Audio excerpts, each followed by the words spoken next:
चरकसंहिता शारीरस्थानं तृतीयोऽध्यायः। खुड्डिका गर्भावक्रान्तिशारीरम्। अथातः खुड्डिकां गर्भावक्रान्तिं शारीरं व्याख्यास्यामः इति स्माह भगवान् आत्रेयः।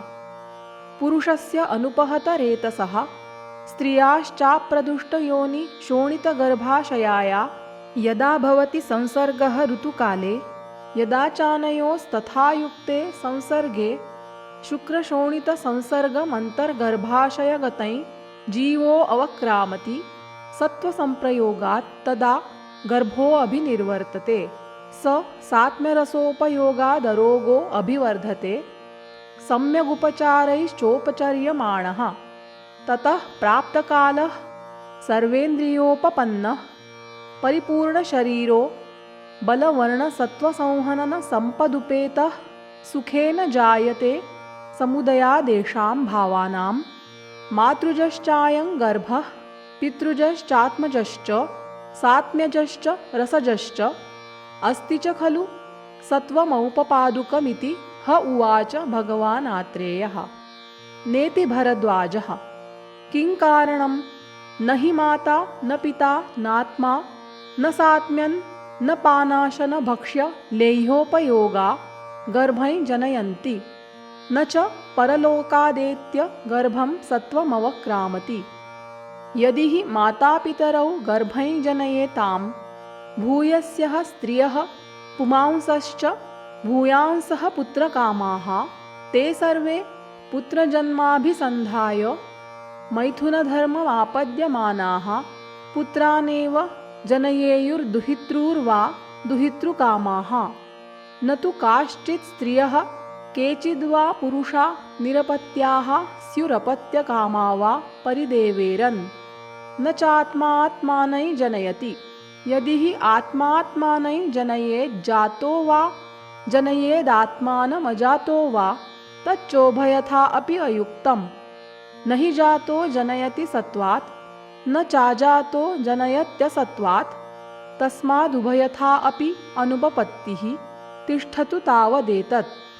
यदि अयम् आत्मात्मानं शक्तो जनयितुं स्यात् न त्वेनमिष्टास्वेव कथं योनिषु जनयेद्वशिनमप्रतिहतगतिं कामरूपिणं तेजोबल जववर्णसत्त्वसंहननसमुदितमजरमरुजममरम्। एवंविधं हि आत्मात्मानमिच्छत्यतो वा भूयः। असात्म्यजश्चायं गर्भः। यदि हि सात्म्यजः स्यात् तर्हि सात्म्यसेविनामेव एकान्तेन प्रजा स्यात्। असात्म्यसेविनश्च निखिलेनानपत्याः स्युः तच्चोभयमुभयत्रैव दृश्यते। अरसजश्चायं गर्भः। यदि हि रसजः स्यात् न केचित् स्त्रीपुरुषेष्वनपत्याः स्युः न हि कश्चिदस्त्येषां यो रसान्नोपयुङ्क्ते श्रेष्ठरसोपयोगिनाञ्चेद्गर्भा जायन्त इति अभिप्रेतमिति। एवं स त्याजौरभ्रमार्गमायूर गोक्षीर दधिघृत मधुतैल सैन्धवेक्षुरसमुद्गशालिभृतानाम् एव एकान्तेन प्रजा स्यात्। श्यामाकवरक उद्दालक कोरदूषक कन्दमूलभक्षाश्च निखिलेन अनपत्याः स्युः तच्चोभयमुभयत्र दृश्यते। न खल्वपि परलोकादेत्य सत्त्वं गर्भमवक्रामति।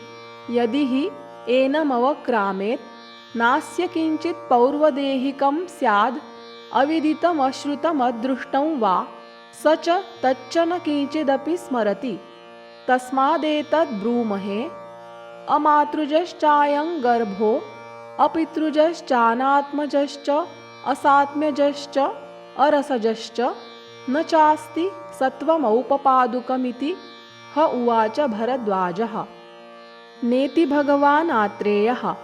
सर्वेभ्य एभ्यो भावेभ्यः समुदितेभ्यो गर्भोऽभिनिर्वर्तते। मातृजश्चायं गर्भः। न हि मातुर्विना गर्भोत्पत्तिः स्यात् न च जन्म जरायुजानां। यानि खल्वस्य गर्भस्य मातृजानि यानि चास्य मातृतः सम्भवतः सम्भवन्ति तान्यनुव्याख्यास्यामः तद्यथा त्वक्च लोहितञ्च मांसञ्च मेदश्च नाभिश्च हृदयञ्च क्लोम च यकृच्च प्लीहा च वृक्कौ च बस्तिश्च पुरीषाधानञ्च आमाशयश्च पक्वाशयश्चोत्तरगुदैश्च अधरगुदैश्च क्षुद्रान्त्रैश्च स्थूलान्त्रैश्च वपाच वपावहनैश्चेति मातृजानि। पितृजश्चायं गर्भः न हि पितुर्ऋते गर्भोत्पत्तिः स्यात् न च जन्म जरायुजानां।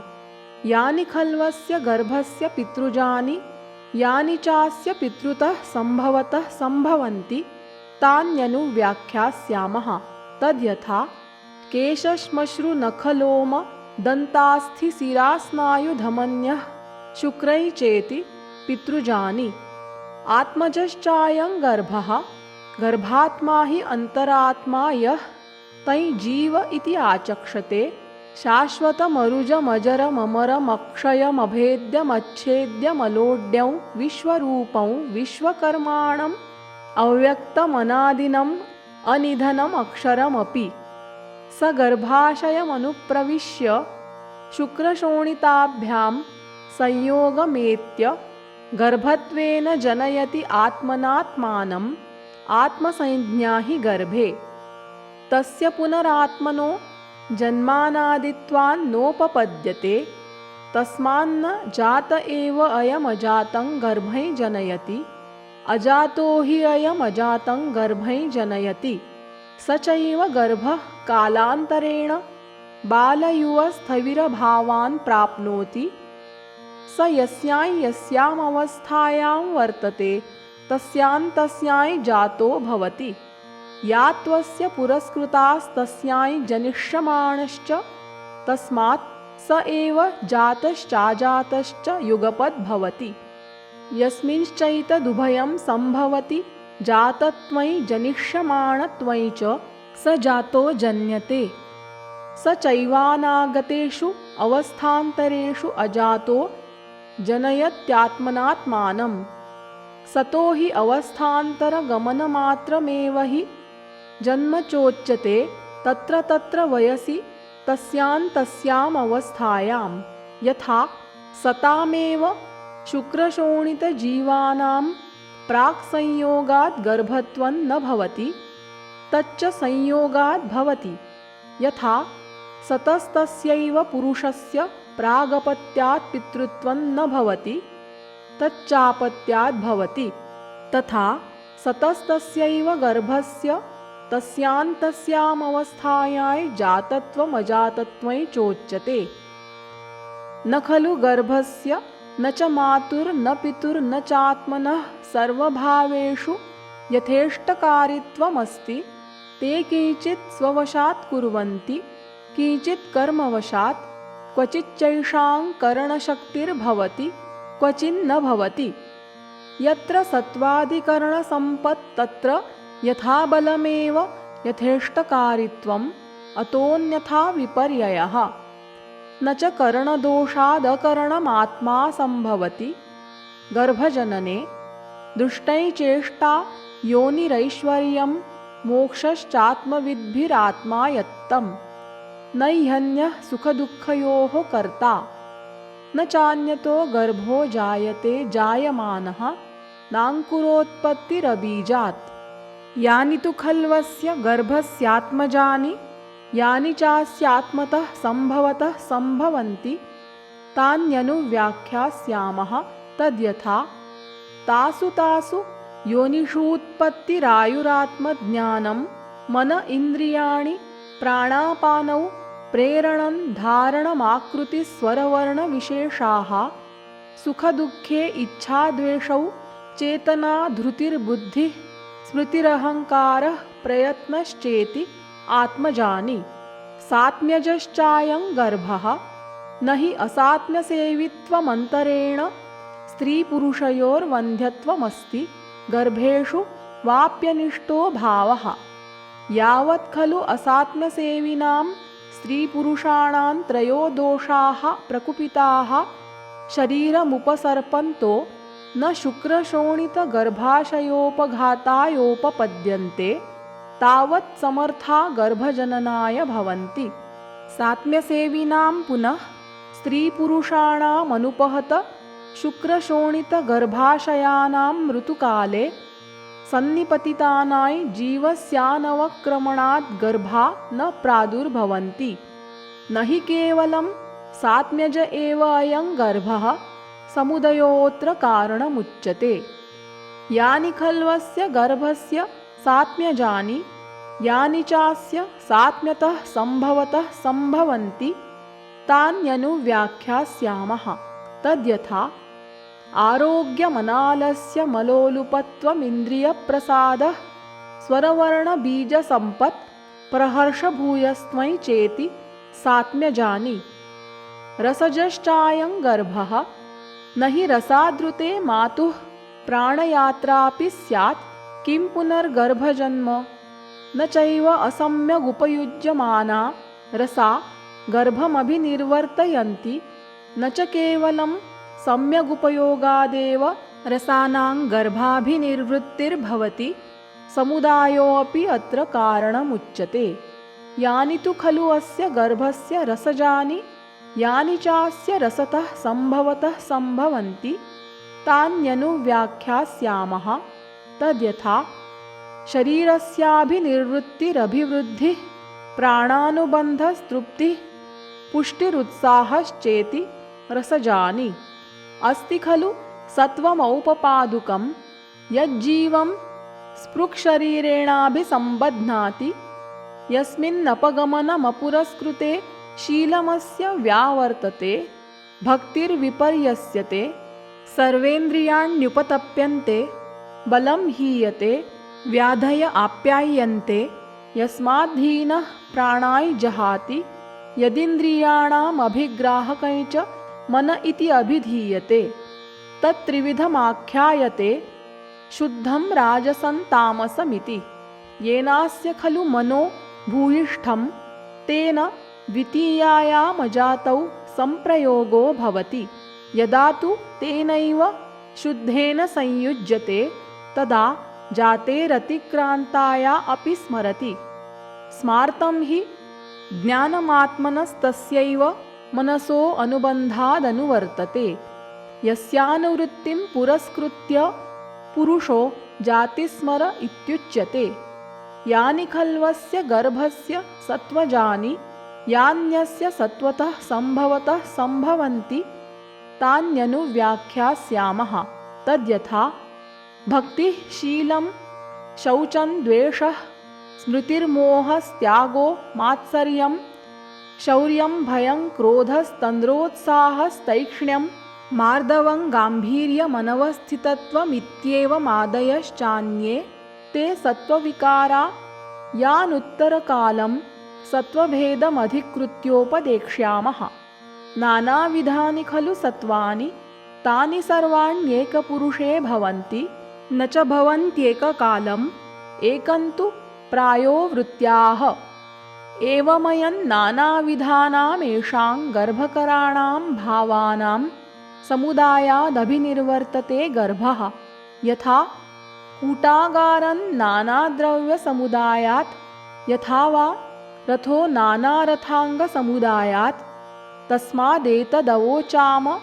मातृजश्चायं गर्भः पितृजश्च आत्मजश्च सात्म्यजश्च रसजश्च अस्ति च सत्वमौपपादुकमिति होवाच भगवान् आत्रेयः।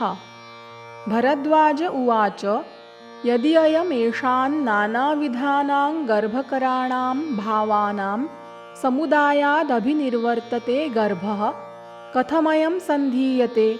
यदि चापि सन्धीयते कस्मात् समुदायप्रभवः सन् गर्भो मनुष्यविग्रहेण जायते। मनुष्यश्च मनुष्यप्रभव उच्यते। तत्र चेदिष्टमेतद् यस्मान्मनुष्यो मनुष्यप्रभवस्तस्मादेव मनुष्यविग्रहेण जायते। यथा गौर्गोप्रभवः यथा चाश्वोऽश्वप्रभव इति। एवं सति यदुक्तमग्रे समुदयात्मक इति तदयुक्तम्। यदि च मनुष्यो मनुष्यप्रभवः कस्माज्जडान्धकुब्ज मूकवामन मिन्मिन व्यङ्गोन्मत्त कुष्ठिकिलासिभ्यो जाताः पितृसदृशरूपा न भवन्ति। अथ अत्रापि बुद्धिरेवं स्यात् स्वेनैवायमात्मा चक्षुषा रूपाणि वेत्ति, श्रोत्रेण शब्दान्, घ्राणेन गन्धान्, रसनेन रसान्, स्पर्शनेन स्पर्शान्, बुद्ध्या बोद्धव्यमित्यनेन हेतुना न जडादिभ्यो जाताः पितृसदृशा भवन्ति। अत्रापि प्रतिज्ञाहानि दोषः स्यात्। एवमुक्ते हि आत्मा सत्सु इन्द्रियेषु ज्ञः स्यादसत्सु अज्ञः, यत्र चैतदुभयं सम्भवति ज्ञत्वमज्ञत्वं च सविकारश्चात्मा। यदि च दर्शनादिभिरात्मा विषयान् वेत्ति, निरिन्द्रियो दर्शनादिविरहादज्ञः स्यात्। अज्ञत्वादकारणम् अकारणत्वाच्च नात्मेति वाग्वस्तुमात्रमेतद्वचनमनर्थं स्यादिति ह उवाच भरद्वाजः। आत्रेय उवाच पुरस्तादेतत् प्रतिज्ञातं सत्त्वं जीवं स्पृक्शरीरेणाभिसम्बध्नातीति। यस्मात्तु समुदायप्रभवः सन् स गर्भो मनुष्यविग्रहेण जायते, मनुष्यो मनुष्यप्रभव इत्युच्यते। तद्वक्ष्यामः। भूतानां चतुर्विधा योनिर्भवति, जरायवण्डस्वेदोद्भिदः। तासां खलु चतस्रूणामपि योनीनामेकैका योनिरपरिसङ्ख्येयभेदा भवति, भूतानामाकृतिविशेषापरिसङ्ख्येयत्वात्। तत्र जरायुजानाम् अण्डजानां च प्राणिनामेते गर्भकरा भावा यां यां योनिमापद्यन्ते, तस्यां तस्यां योनौ तथा तथा रूपा भवन्ति। यथा कनक रजत ताम्र त्रपु सीसकान्यासिच्यमानानि तेषु तेषु मधुच्छिष्टविग्रहेषु, तानि यदा मनुष्यबिम्बमापद्यन्ते तदा मनुष्यविग्रहेण जायन्ते। तस्मात् समुदायप्रभवः सन् गर्भो मनुष्यविग्रहेण जायते, मनुष्यश्च मनुष्यप्रभव उच्यते तद्योनित्वात्। यच्चोक्तं यदि च मनुष्यो मनुष्यप्रभवः कस्मान्न जडादिभ्यो जाताः पितृसदृशरूपा भवन्तीति, तत्रोच्यते यस्य यस्य हि अङ्गावयवस्य बीजे बीजभाग उपतप्तो भवति, तस्य तस्य अङ्गावयवस्य विकृतिरुपजायते, नोपजायते चानुपतापात्। तस्मादुभयोपपत्तिरपि अत्र। सर्वस्य चात्मजानीन्द्रियाणि, तेषां भावाभावहेतुर्दैवम्। तस्मान्नैकान्ततो जडादिभ्यो जाताः पितृसदृशरूपा भवन्ति। न चात्मा सत्स्विन्द्रियेषु ज्ञः, असत्सु वा भवत्यज्ञः। न हि असत्त्वः कदाचिदात्मा सत्त्वविशेषाच्चोपलभ्यते ज्ञानविशेष इति। भवन्ति चात्र न कर्तुरिन्द्रियाभावात् कार्यज्ञानं प्रवर्तते, या क्रिया वर्तते भावैः सा विना तैर्न वर्तते। जानन्नपि मृदोभावात् कुम्भकृन्न प्रवर्तते। श्रूयतां चेदमध्यात्मम् आत्मज्ञानबलं महत्, इन्द्रियाणि च संक्षिप्य मनः संक्षिप्य चञ्चलं। प्रविश्याध्यात्ममात्मज्ञः स्वे ज्ञाने पर्यवस्थितः, सर्वत्रावहितज्ञानः सर्वभावान् परीक्षते। गृह्णीष्व चेदमपरं भरद्वाजविनिर्णयम्। निवृत्तेन्द्रियवाक्चेष्टः सुप्तः स्वप्नगतो यदा, विषयान् सुखदुःखे च वेत्ति नाज्ञोऽप्यतः स्मृतः।